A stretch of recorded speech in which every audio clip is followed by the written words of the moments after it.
my screen. Quiet. Shh.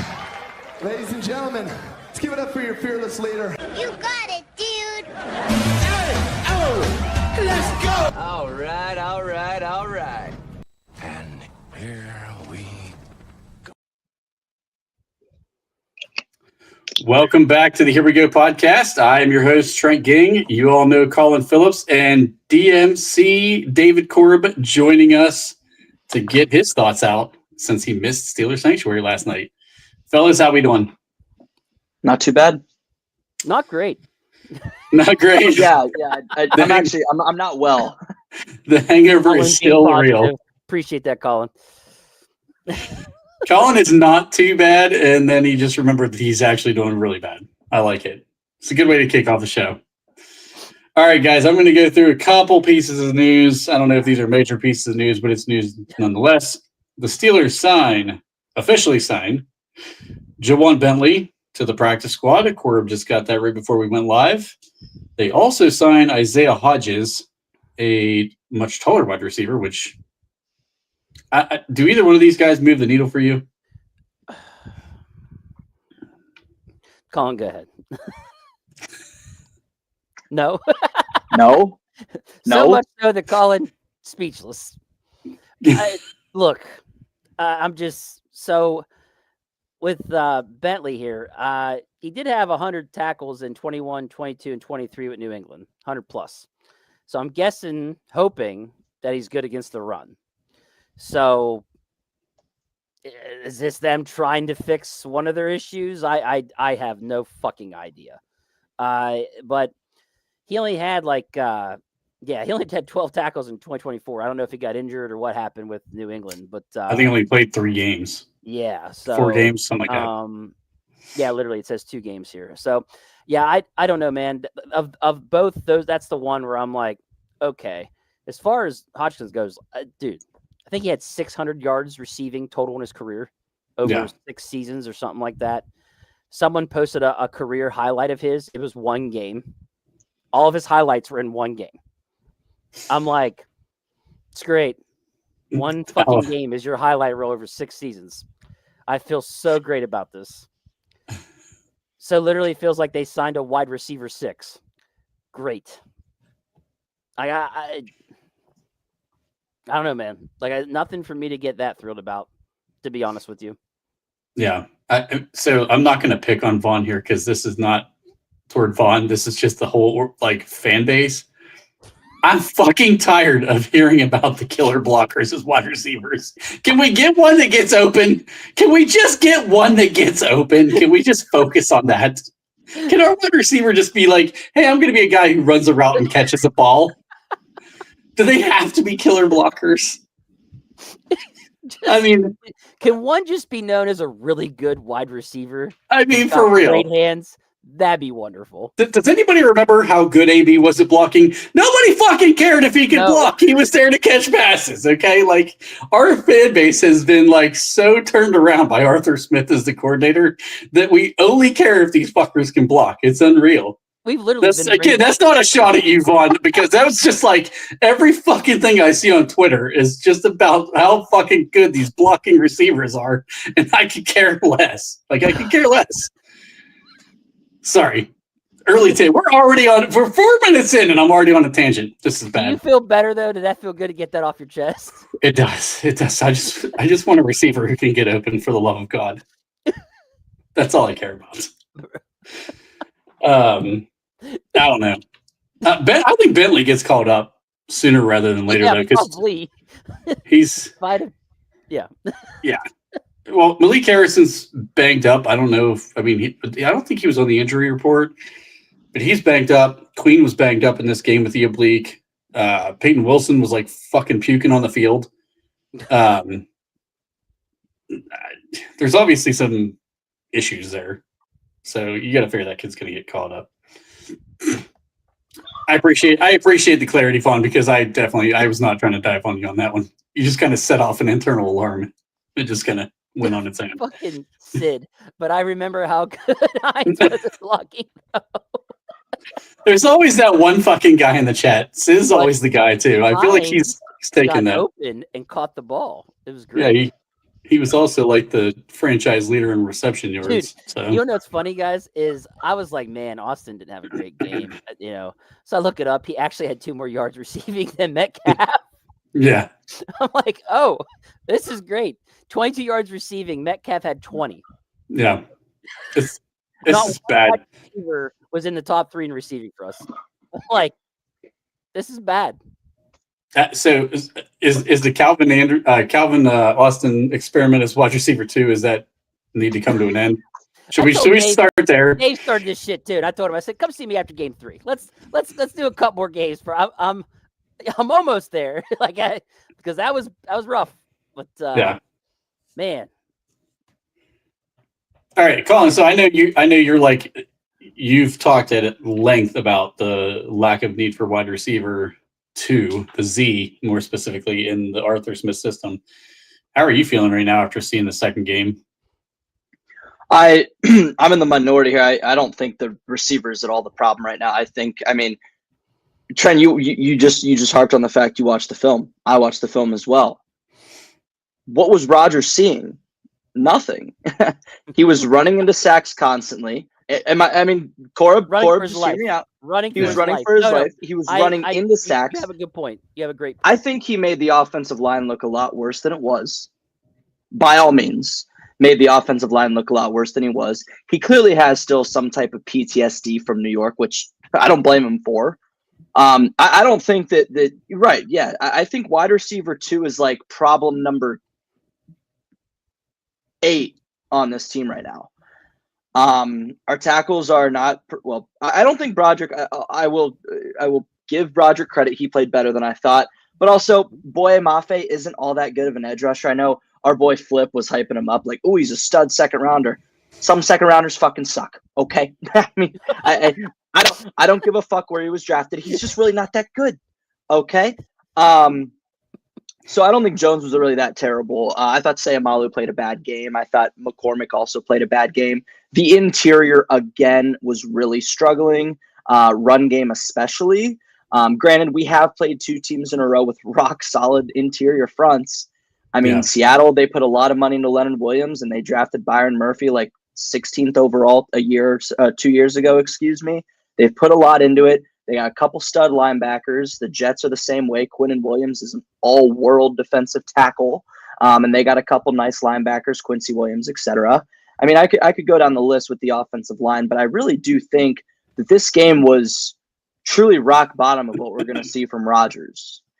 Again, running into sacks, not seeing it.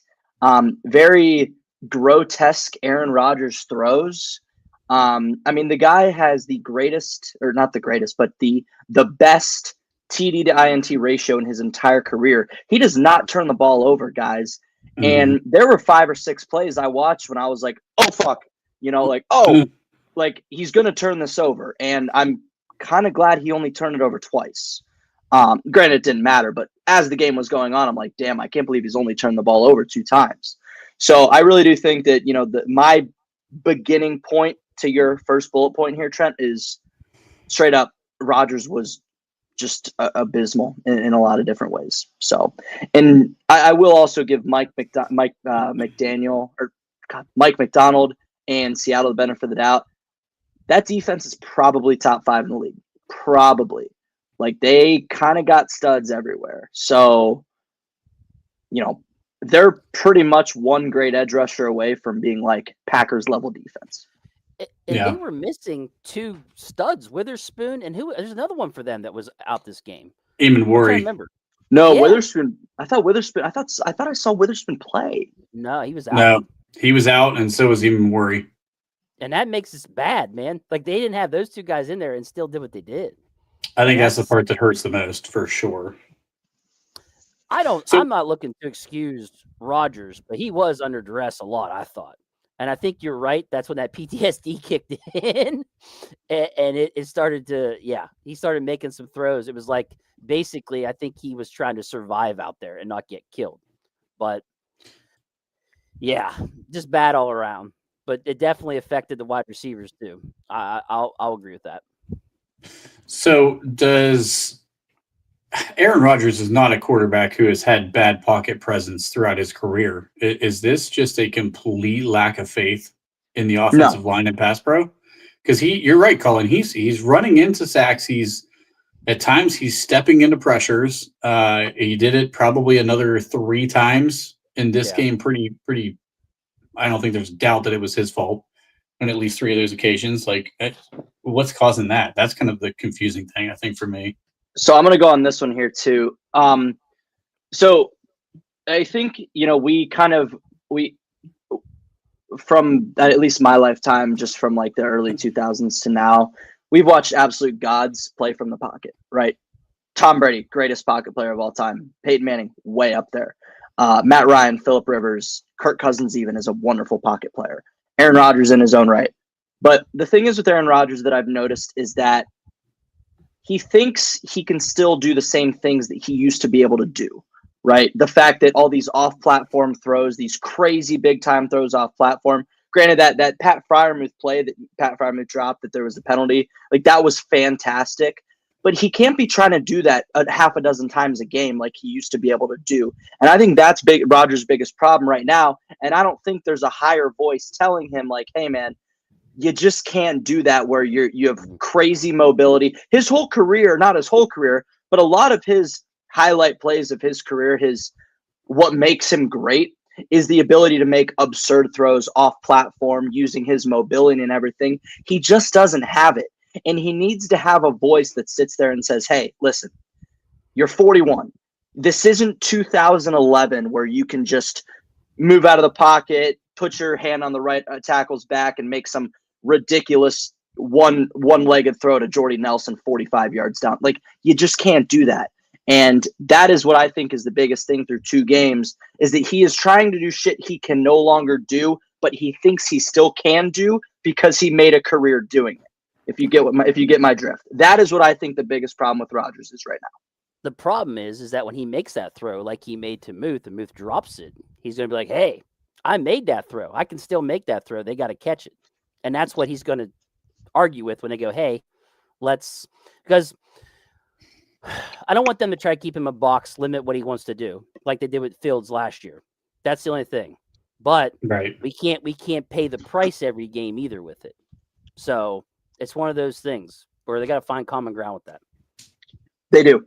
I think I'm going to pull it up right here, like just in the perspective of, so the first game against the Jets, right? We pretty much were always like, yeah, this was great, right?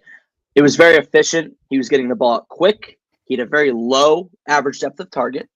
And you see a complete difference in game 2.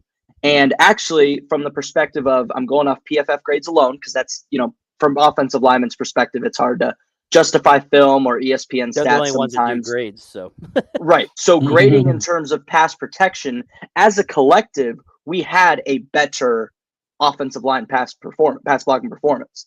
Now, here's the 2 stats that I'm going to bring up that are most important to me. Number 1, he had 14 pressures this game versus 9 last game.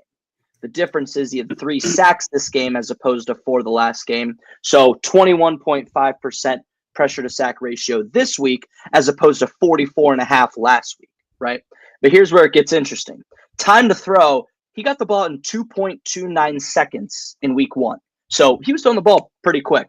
In week 2, it was over 3 seconds, 3.06 time to throw. So that is a discrepancy of excuse my math, 0.75, almost 0.8, 0.75, almost 0.8 seconds, which is a lot of time with pass rush in the NFL.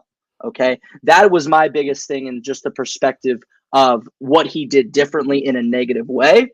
And then also the other biggest stat that I wanted to mention is his average depth of target. Like I said, week 1 was only 5, but it was very efficient. He was getting the ball out. Guys were getting the ball in space. Jonnu Smith, DK Metcalf, especially Calvin Austin, etc. His average depth of target this game was 6.7, which is only 1.7 more yards. But again, that feeds into the fact that he's holding on to the ball 0.8 seconds time longer, which is just not as efficient at the ripe old age of 41 with the lack of pass protection and the lack of receiver ability we have. So.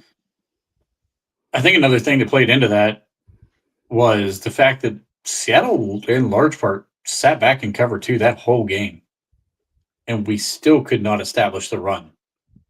If you can't establish the run against cover 2 defense, that's a problem. And the interesting comment from Mike Tomlin today was the run game improved, is what he said. He claims it improved. It did objectively. Statistically speaking, it improved. The running backs put up 71 total yards this game as opposed to 54 yards last game. So technically, it improved. Technically. Am I did it improve that much? Not really. Yeah. It wasn't a big improvement, but a little bit. Baby steps. Baby steps, boys.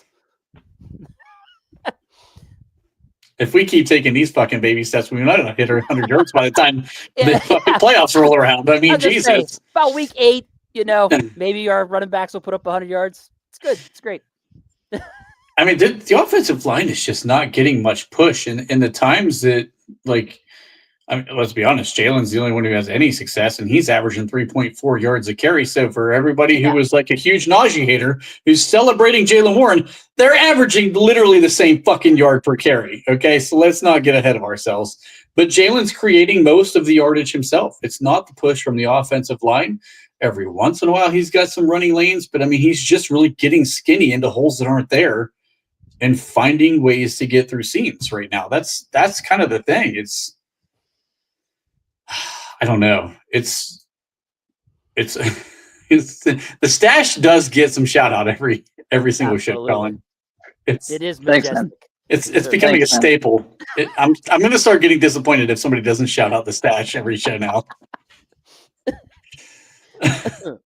But I don't know. I just don't see the push from the offensive line. I mean, it looks like, I'll be honest with you, Zach Frazier's the best blocking player on the team. The second best is Darnell Washington right now. He's the only guy who gets any drive in the run game. Overall in this game, I thought Seumalo was bad. I saw his grade. I think he had the second highest grade by PFF, but I saw him get knocked on his ass a couple different times. McCormick, I think, had a bad game. I saw him struggle a couple times. Foatanu, I watched every single snap on his. Not great. Like you said, Colin, I think Roderick actually, of those 5, him or Frazier probably had the best game blocking, I thought. Improvement-wise, it was Broderick by a large margin. Yeah. Sure. I mean, we know what to expect from Frazier. Frazier's a stud. I mean, he really is. And again, this is another week where I'm kind of giving a little bit of grace to that interior as listen, there is probably, from off the top of my head, 7 teams in this league with considerably elite interior defensive lines from the perspective of on paper how good these guys are. And unfortunately, we've just played 2 in a row. I mean, yeah, we have really just played 2 in a row. Now, if next week that doesn't change, well, actually, Milton Williams is a fucking stud in New England. Pass rushing, pretty good. But right. That's just not the run game. I mean, the interior in New England isn't going to be nearly as good. So if there isn't any improvement, fellas, we have a serious problem. But I mean, really, we just played 2 really good interiors 2 weeks in a row. Not a lot you could do about that. But I mean, we need to see like baby step improvement.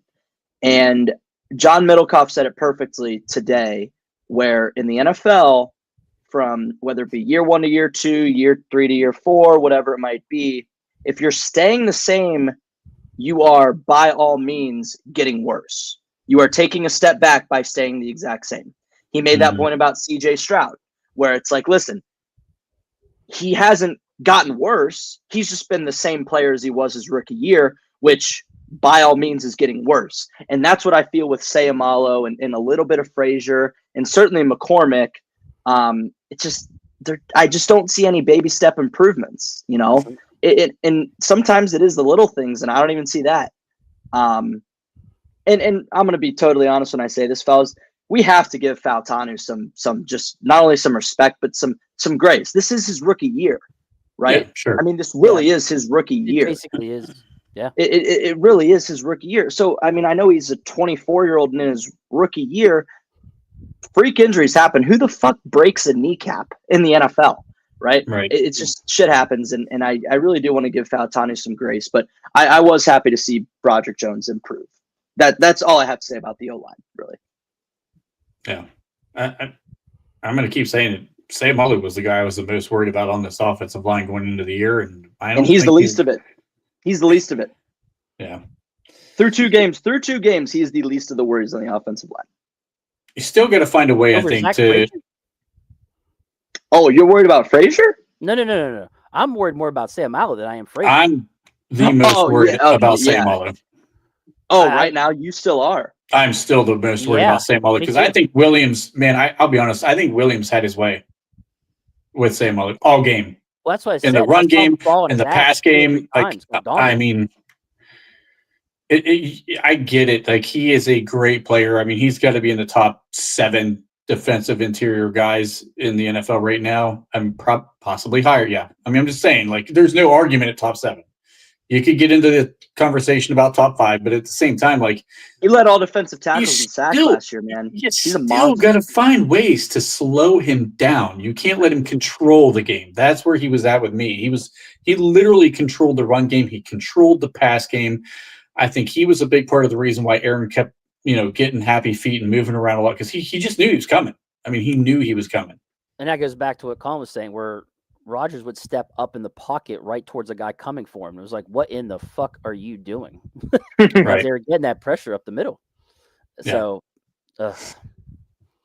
yeah, I think I'm with Corb on this. I think that you take a pause before we go into full and panic about the wide receiver room.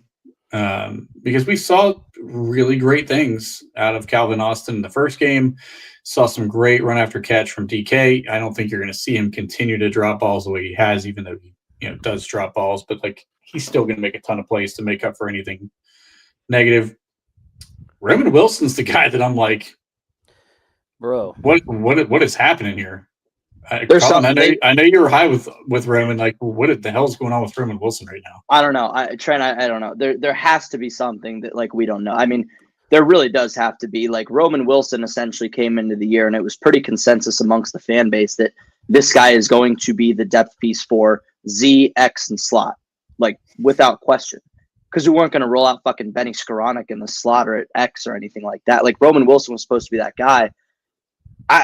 I don't know, fellas. I really have no idea what is the case. His snap count was real low in the first game, wasn't it?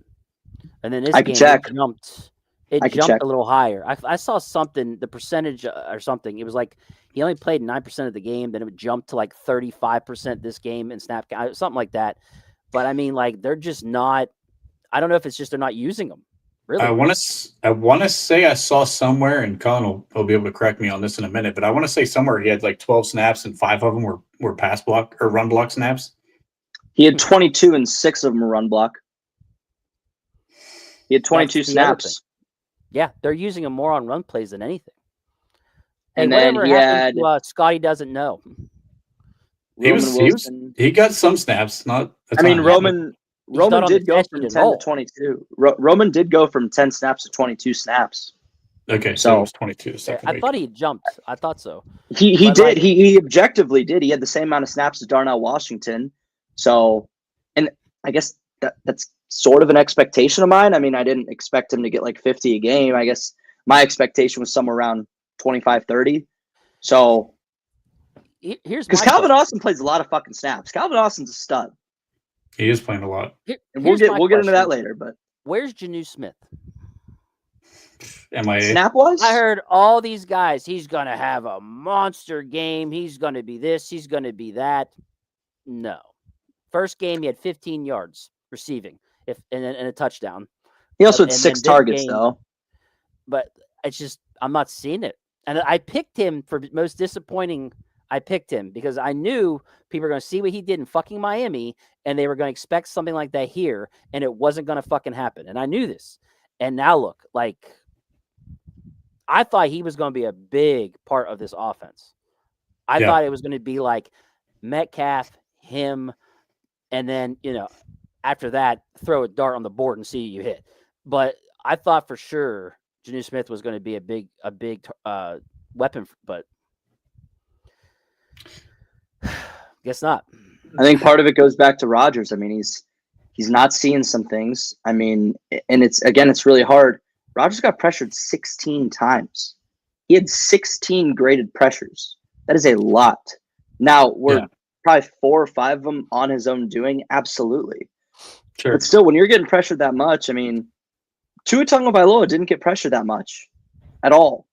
Like, and the Dolphins certainly don't have a 90th percentile offensive line by any means. Right. Tua just sits in there. And I think Rodgers, again, it's part of it is he's got to sit in there. And granted, does Arthur Smith have a drop back system anything close to Mike McDaniel? Fuck no. Right?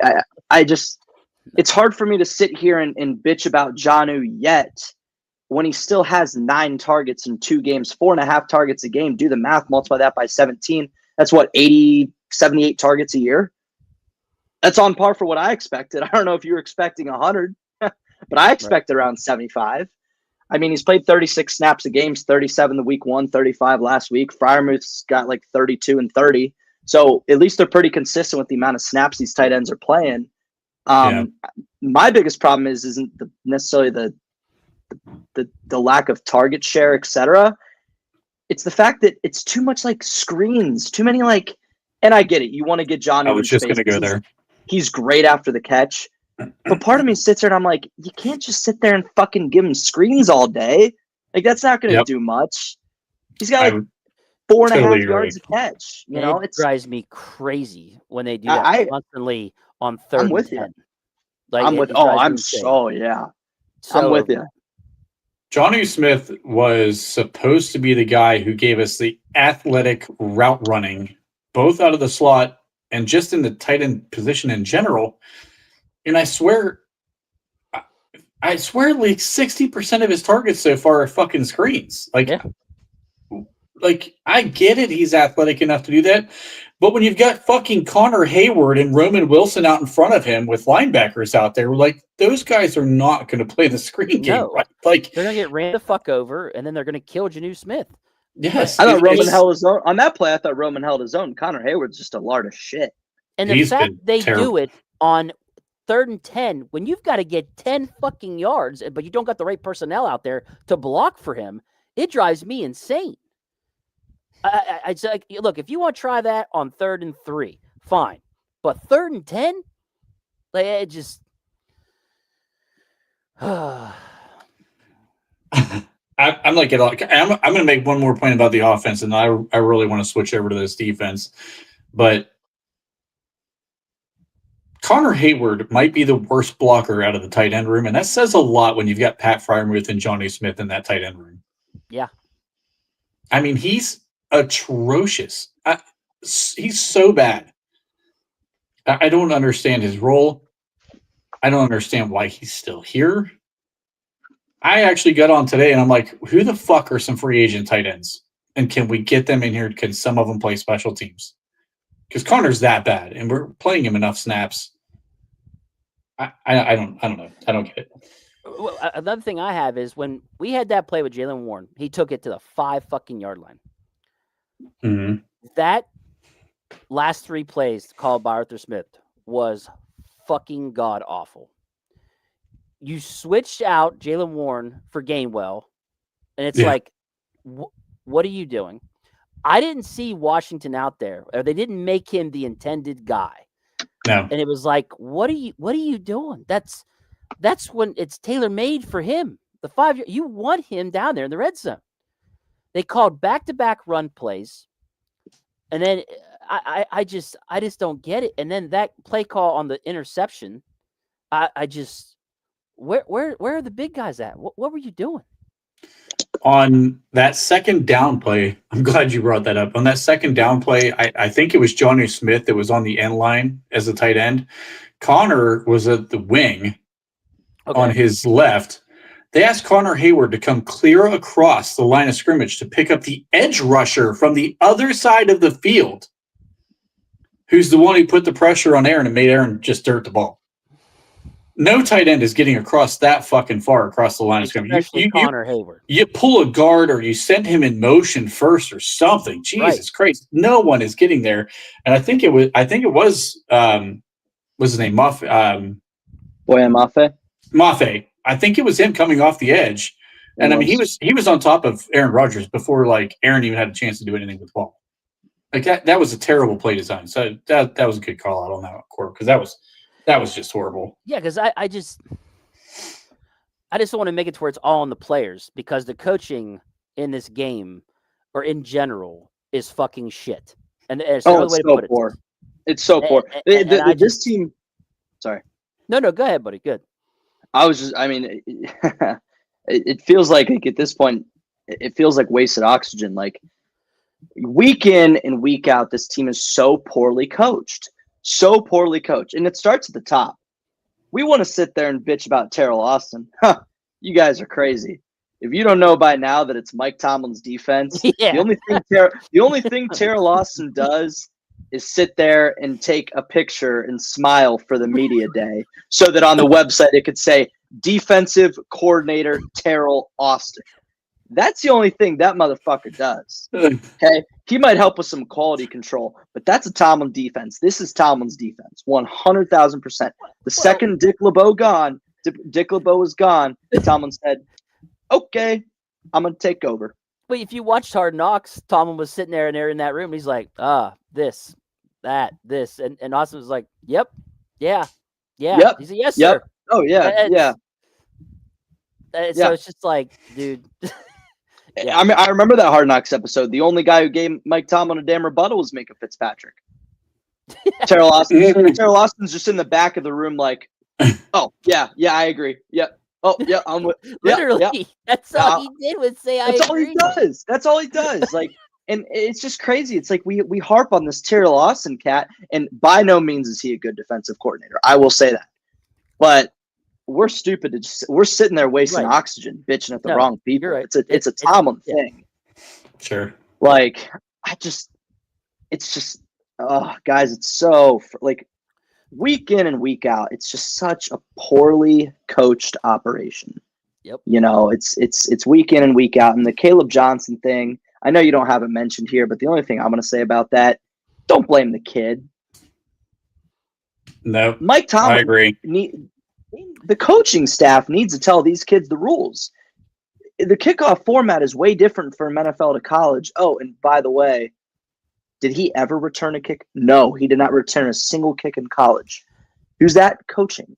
If he didn't know, that's coaching. How do you not make sure your guys fucking know these rules?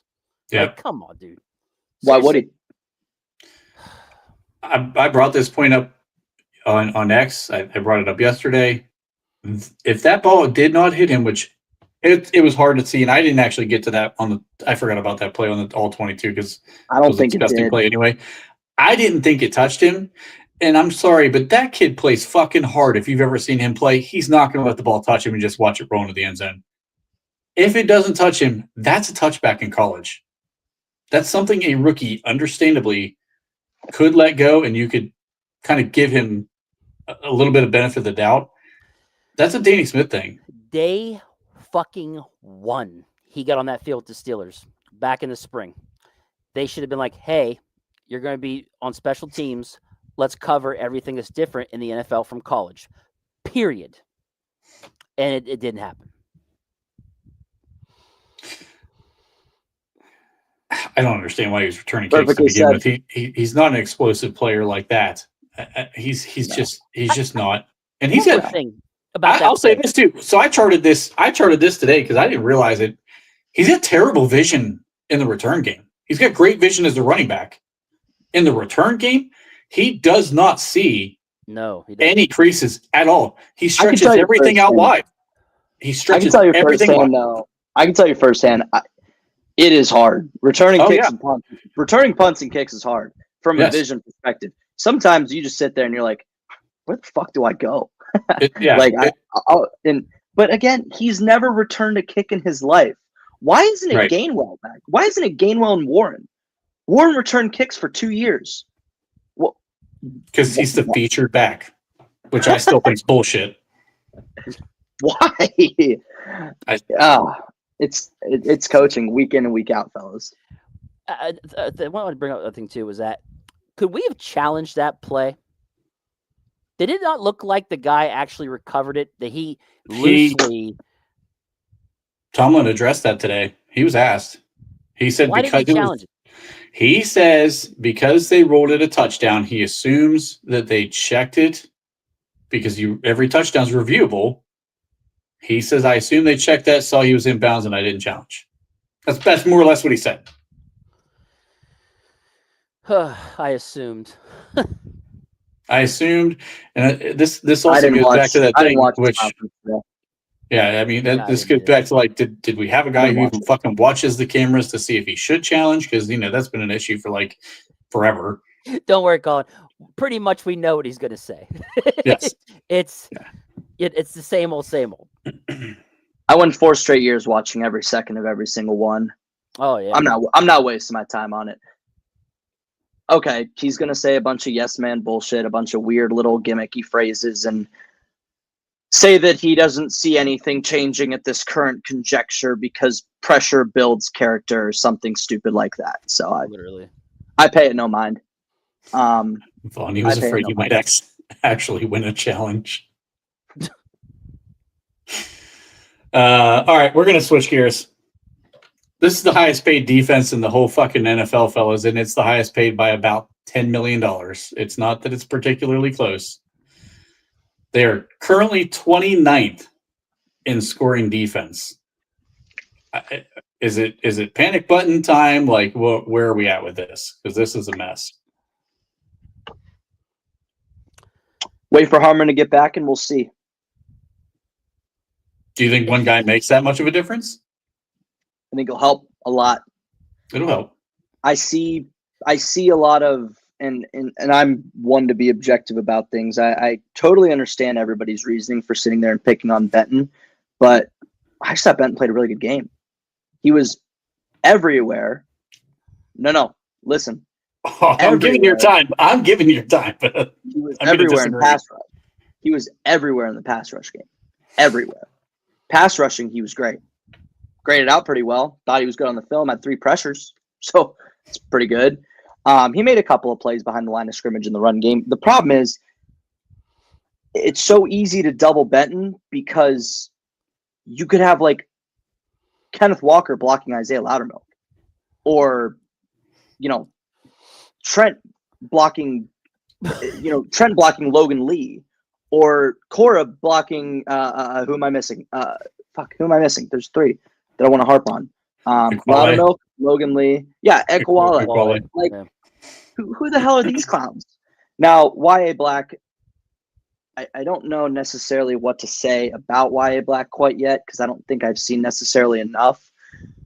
But I don't like, and I think the main point of me saying all this is because when you have struggles and lack of depth on the defensive line, you're essentially forced to play a lot more nickel package. I mean, look at the teams with bad defensive lines that have great nickel packages.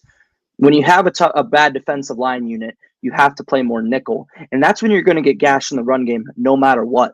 The more nickel you play, the harder it is to cover the run. That's a fact. I just think that we're just playing way too much nickel right now, and I said it last week. Benton is certainly becoming a major issue, but I really do think assistance of Derek Harmon or someone else that has a presence actually being there will help significantly. Peyton Wilson's just going through a sophomore slump. All 22 boy Trent, I watched it. You watched it. Patrick Queen played great. He did have a good game. Yep. Patrick Queen was great. Peyton Wilson really had a tough game, but I only saw one whiff by him, and that was it. The rest of the that game, was it. He did really good. He had 1 missed tackle when he's used to having like 3 or 4 a game. So, no, I agree. You could just tell. I mean, he was hitting the lane. He was going after guys. There wasn't hesitation. It was way better. But with Wilson, it's the same shit. Yeah. But you see what the mayor of City Champions playing here, exactly. But this is coaching right here, right? Like, what are you guys teaching this kid? As soon as he went with the wrong shoulder, he was evaporated from the play. Yeah. every time, and it happens often. Often. Not just by offensive linemen either. That fullback owned Peyton Wilson most of the time. And he killed Queen. Peyton got him a couple times, but that fullback was just absolutely owning Peyton Wilson every time. Killing him. I think I want to get back to the Benton nose tackle experiment has to end. I'm sorry, it has to end. I don't know what they are going to do. Yes, but that is the one. It just the experiment. That's literally what I was just going to say. With Harmon back, I mean, it has to end with Benton. They got to switch him out with Black. It has to end, and that is why I was so against taking Derek Harmon in the first round, because you are literally backing yourself into a corner saying, hey, 95, you have to play right here. There is no other option. There is no other option unless 95 is playing right there, because they are not going to play Derek Harmon, their first round pick, out of position. They are not. They backed themselves into a corner by drafting Harmon, and I said it, and I said it, and I said it, and I said it, and I said it some more, that this was never going to work, because you're just backing yourself into a position that you cannot afford to be in. You just can't. If you're going to run a 3-4 defense, if you are going to run a 3-4 defense, you have no option. You have no option. No option, guys. Zero. But to have a lockdown monster, absolute stonewall nose tackle. You have no choice. No choice at all. No choice. After Casey Hampton, why was our run defense so bad? Because we were trotting out Cam Thomas and Kenny Pickett and Trent Ging at nose tackle every single year. Yes. And again, it doesn't matter that you have Jalen Ramsey who's paid $100 million. Dude, you could have all these guys. Bro, you are reading my fucking mind. I was just about to bring up Casey Hampton. In a true 3-4, you got to have a guy. You have to. Two guys and dominating the middle. You have to have it. Everybody got all their laughs and giggles and, oh, I told you so, Colin. Well, guess what? Our run defense is terrible. Why? Because I told you so. Because I said drafting Harmon totally backs you into a corner, makes 95. You have no other option. Are you not going to play Benton? No, you're not. You're not going to not play Benton, right? You're not going to not. I would. Where they should start rotating. I think that's not going to happen with Tomlin. So yeah. I think honestly, like the answer, I don't know if it's the best answer, but the answer, I have one other answer we're going to talk about later on once we get to the next segment. But like, you have to move Y.A. Black to the nose. He's the only guy who has the anchor to hold up. He's going through some rookie struggles right now. He is not a first round pick. So there's people who are like, oh, well, Y.A. Black isn't doing much better. He's learning. Like he's a later round pick guy who is playing pretty damn well for his draft stock, right? Like, yes, he's played pretty well for where he was drafted. But he's the only guy who can really hold up in the run game on the nose, because Benton's not the guy. Benton right now would be better off. The second the fucking snap's coming and the running back's going to come down his way, is just fucking lay down on the ground and hope the dude trips on you. Because at least they can't shove you 5 yards backwards into the linebackers. Like, he's that unplayable to me. If he's on the end, I think he is significantly better. His technique is horrible too. It is.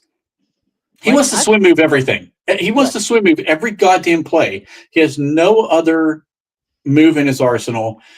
Like he does not play with violent hands. Like if he played with violent hands and controlled the offensive lineman in front of him and then tried to shed the block, he'd be much better. That's what all of these heavy interior guys do well. He's not that guy. He wants to swim everything, and he swims himself right out of position 9 times out of 10. And sometimes it works fantastic as a 3-tech, though. For some reason.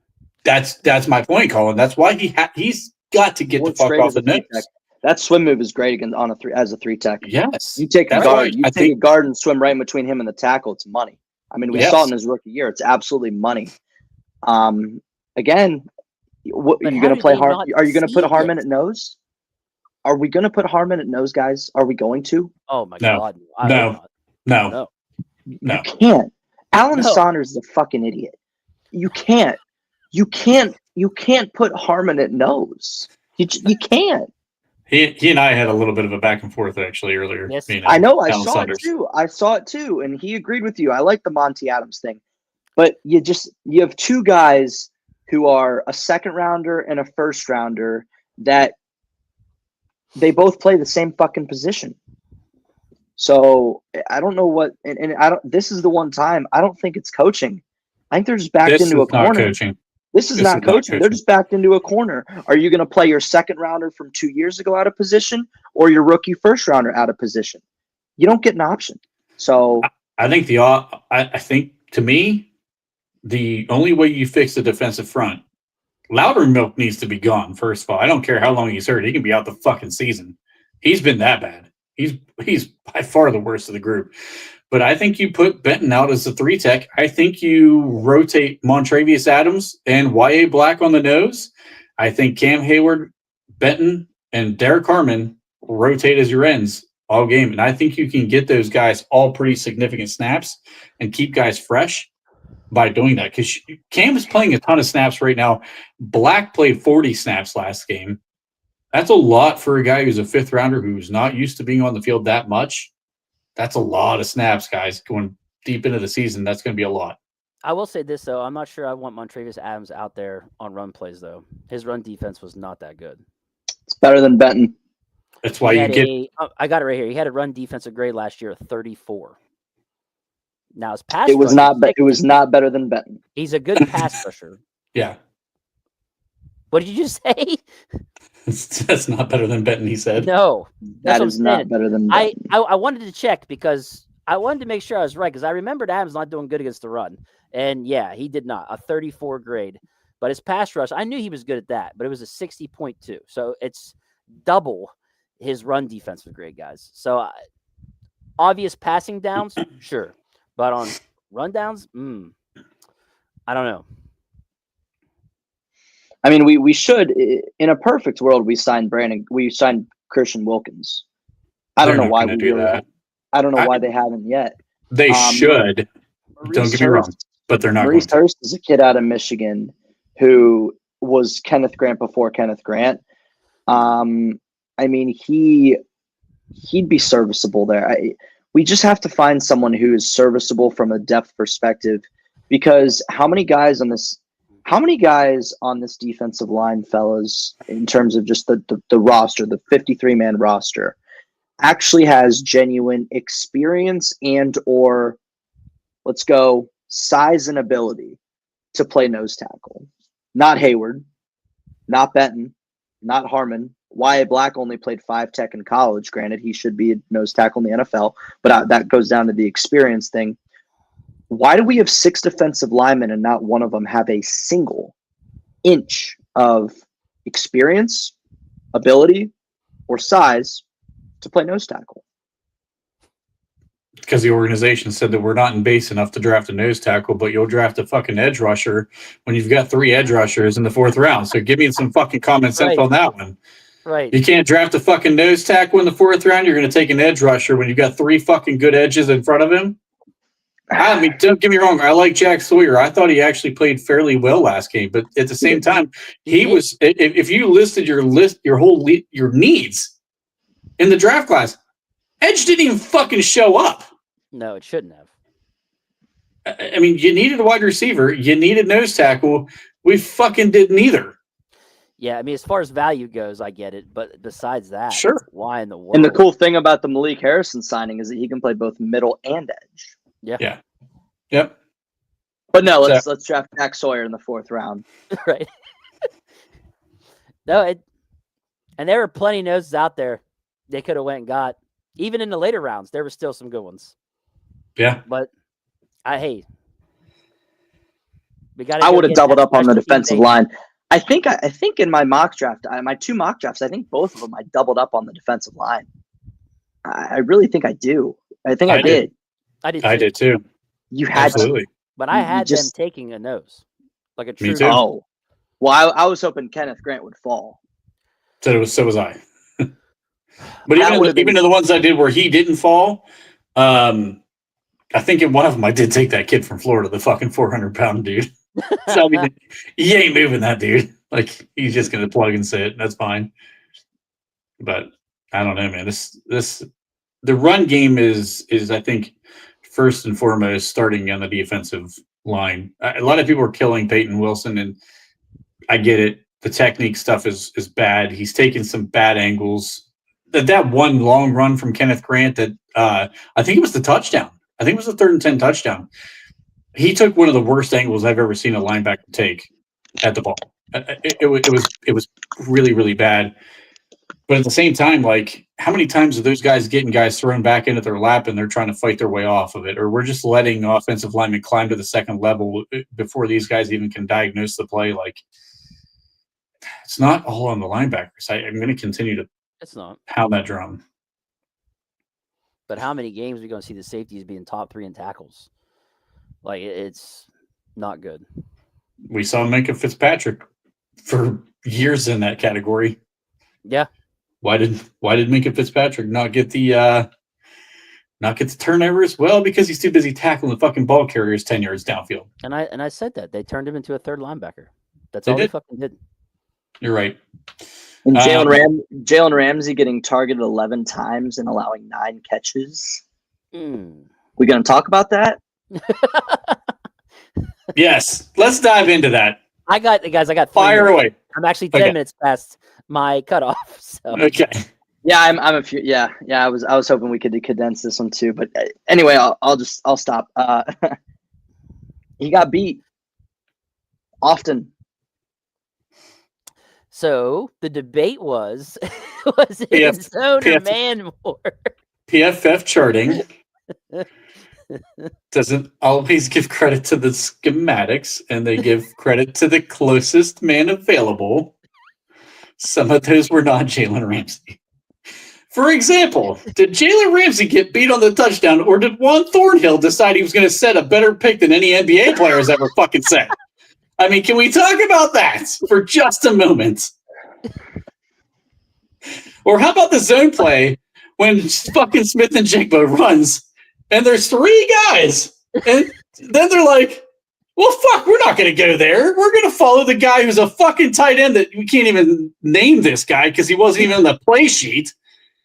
Instead of like, oh, hey, maybe their best receiver should be covered. I watched fucking Peyton Wilson and Patrick Queen both pass him off to nobody. And Jalen Ramsey's like, well, fuck, I better run over there because there's nobody there. That that motherfucker was charted to him. I don't like the way PFF charts that. Don't get me wrong. He did get beat. He got beat. PFF gave him a really good grade anyway. So I was just making a comment. PFF, he was like the 3rd highest graded player on our defense. So. Well, you made the comment, and I was like, oh boy. Just setting me off with that one. I thought he played a good game. I thought he played a decent game. Yeah, well, Dave didn't feel that way at all. No, Dave was pissed. I think that sometimes when you get beat by Cooper Kupp in man coverage, we have to have a conversation, and that conversation is not necessarily comfortable. Yeah, that's all I'm gonna say. He listen. He doesn't get his feet. He doesn't get his feet tangled up with Jackson Smith and Jigba. He's in position to make that play, but he didn't, and that was a huge play in that game. Huge play. Because I gotta go. I wanted to give some love to Herbig and Sawyer. Both had 2 tackles for a loss. I think Sawyer had a sack. Herbig had an interception on the block by Hayward, if I remember correctly. Yep. Those 2 guys were impactful in that game. Our $41 million man, however, not as impactful. So just want to give some loves to those 2 guys. They did really good. So yeah, absolutely. All right, guys, I got to go to work. Have a great night. Sounds good. Have a good one, man. So, Colin, I know you wanted to wrap up. You want to end on that one too? If you got something to close with, I'm willing to. I mean, I think that's kind of, for the most part, that's really what we talked. We talked a little bit about Harmon coming back, the Monty Adams thing. I mean, the answer, we've talked about that plenty, so I didn't have too much more to go over. I just think that, it's beyond an embarrassment right now that the defense is paid as much as they are, and that we're sitting here talking about how the fuck do we fix it. That should never happen. That's got to be in part coaching. That's in part some of the players. And you can only use, these guys haven't played together for so long. I mean, you're 2 weeks into the season. You've got to snap out of it. You got So, 3 weeks for that excuse. 3 If weeks. they cannot fix this against the Patriots that are struggling, you might be hitting some panic button. Are you guys doing a New England preview pod? We're going to be doing one Friday, so if you want to jump in, What time you're welcome Friday? to jump in. I'll verify because we've been doing Monday nights at 7 because of Monday Night Football, but I think we may be going at 7:45. But I'll verify. Do whatever you can to make it 8. All right, sounds good, man. Well, the chat was fantastic tonight. You guys had a very opinionated. You can always tell when we lose. The chat blows up when we lose. So appreciate you guys all hanging around here. Like, share, subscribe if you're not doing that already. Colin, appreciate you coming back. We'll try to get you on Friday. See if we can make that work out. I'll talk to the guys. Other than that, hope you all have a fantastic evening. Let me give you a little advice. There's 3 rules that I live by. Never get less than 12 hours sleep. Never play cards with a guy who's got the same first name as a city. Don't be dumb. I hate a dumb guy. Never mind, Professor. There's always next year, Professor. It doesn't matter how you play the game. It's whether you win or lose. And even that doesn't make all that much difference. Now, you stick with that. Everything else is cream cheese.